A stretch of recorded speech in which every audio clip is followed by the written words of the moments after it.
Good morning, students. Our topic for today's class is tables.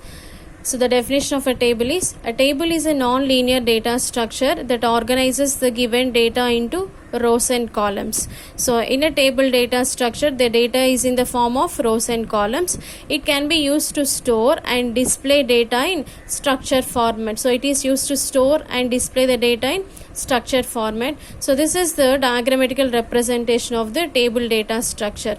So here we are having some examples of table data structures. So see here, rectangular tables, jagged tables, inverted tables, hash tables, etc. So let's see the definition of each and every table. So the first one is rectangular tables. So rectangular tables are known as matrices. In matrix format, data is organized in terms of rows and columns. So the rectangular tables can be called as matrices. So in matrices, the data is in the form of rows and columns. So see the example here. This is the example for rectangular tables.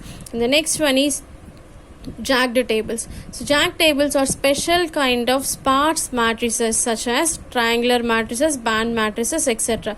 So we all know the definition of the sparse matrix. So what is the definition of a sparse matrix? So in a sparse matrix, so zero elements or more when compared with the non-zero elements. So these tables are the special kind of sparse matrices such as triangular matrices, band matrices, etc. So let's see the examples here. This is a triangular matrix and this one is a band matrix. Okay, with an additional constraint. These jagged tables is having additional constraint, so such that in a row or in a column if elements are present. So in this jagged tables, if the elements are present in rows or columns, so the elements are contiguous. What is called contiguous? So the elements are in a continuous manner, right? And the next one is inverted tables. So inverted tables is kinds of tables that can be avoid multiple set of records while organizing in structured format based on the specified constraints. By using some specified constraints, we can avoid multiple set of records, right? So let's see the example here. So here is an example of employee details, that is name of the employee, address and phone number, right? So we are having some specified constraints. Let's see the specified constraints here. So what are the specified constraints here? The first one is alphabetical ordering of the names of employees. So we can arrange the name of the employees in alphabetical ordering. And next one is alphabetical ordering of addresses. So we can arrange the addresses also in alphabetical ordering. And next one is ascending order of phone number. So we can arrange the phone numbers of employees in ascending order. So for this example, so we'll construct the inverted table. So this is the construction of inverted table for this example. So let's see here. So what is the first constraint here? Alphabetical ordering of names. So the alphabetical ordering of the names, the first name in the alphabetical order is Anil Kumar. So next to that Anil Kumar, so here we are having Bharat.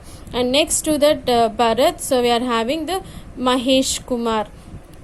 Next to that Mahesh Kumar, Shravan Kumar, and next one is the last one is Varun. So based upon these index values, so we can arrange the name of the employees in alphabetical ordering like this. So 2 is the name of Anil Kumar, and next 4 Bharat, and next one Mahesh Kumar, next 5 Shravan Kumar, and the next one is Varun. Okay, so the next one is alphabetical ordering of addresses. So here we are having addresses. So the first one is Chennai. So the same Chennai is also here. So we need to follow some ordering, right? So for that reason I am writing 2 first and next one is 4. And next to this one, so we are having Hyderabad. So what is the index of Hyderabad? 5. So I am writing 5 here. And next to that Hyderabad, we are having Kavali. So the index value of Kavali is 1. So I am writing 1 here. And the next one is Nellore. The index is 3. So I am writing 3 here.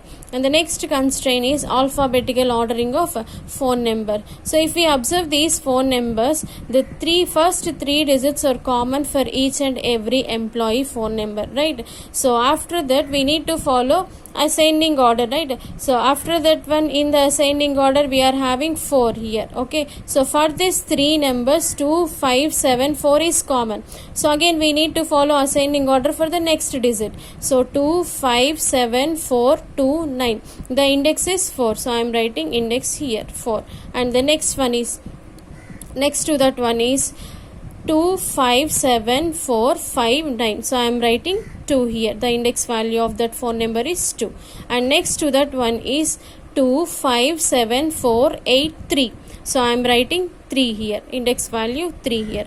And next to that one is I am having 2, 5, 7, 5, 9, 0. So I am writing 5. The index value of this phone number is 5. I am writing here.